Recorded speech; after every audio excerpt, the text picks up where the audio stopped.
Picture a candlelit hall in London, the year 1606. On a wooden stage, a woman leans into the dark and confesses that she has drugged their possets, leaving death and nature to fight over the sleeping men. The audience does not gasp at some invented stage poison. They know exactly what a posset is. Most of them drank one last week. Lady Macbeth reaches into the kitchen cupboard, into the most ordinary drink in England, and turns it into a weapon. In an age with no antibiotics or proper painkillers, posset was serious medicine. Household manuals listed as a restorative for the weak, a remedy for fever, a settler for a sour stomach, and above all, a draught to help you sleep.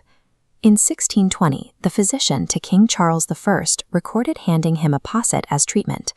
Its status as a royal prescription gave the drink absolute trust in the home.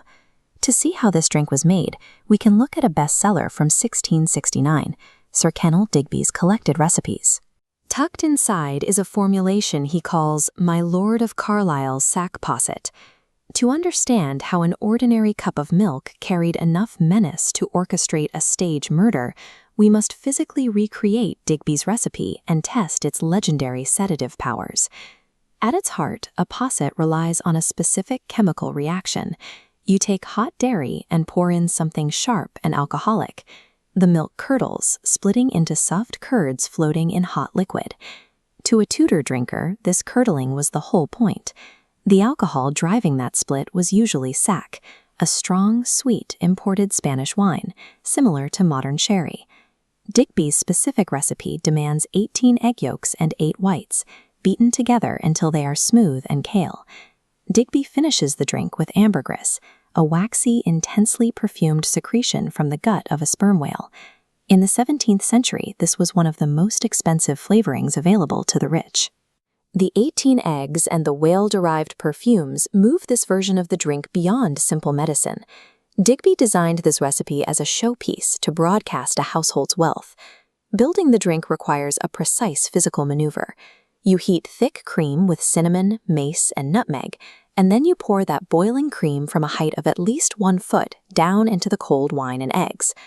The historic cooks knew the risk of this technique. In 1769, Elizabeth Raffald warned her readers to mix the liquid slowly, noting that pouring too fast results in rubbery lumps instead of silken curds. A successful high pour triggers an immediate physical reaction. The stream whips the liquid into 3 distinct courses. On top floats a light foam called the grace. Beneath sits a thick custard, while the fortified wine pools at the bottom. Mastering this separation is the true test of a historic cook. It turns a potential kitchen disaster into a structured, 3-layered marvel. In the recreated posset, the top layers are genuinely delicious. The airy foam and the soft, spoonable curd are gentle, sweet, and heavily spiced. Drinking this required a specialized vessel called a posset pot.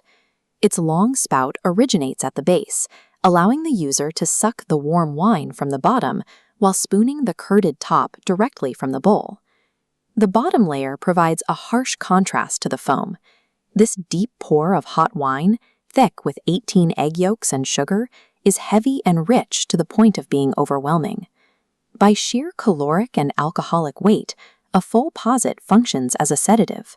Whether Lady Macbeth added a toxin or simply relied on the drink itself, her victims would have fallen into a deep, heavy sleep. Despite sitting at the center of English life for centuries, the original 3-layered, two-spouted posset eventually vanished from the table. The dish split into 2 modern ghosts. One became the heavy, boozy eggnog served at Christmas. The other became the sharp, set lemon posset found on dessert menus. Shakespeare chose this drink because it was the ultimate symbol of safety. There is nothing more frightening than the warm cup of comfort itself turned against you.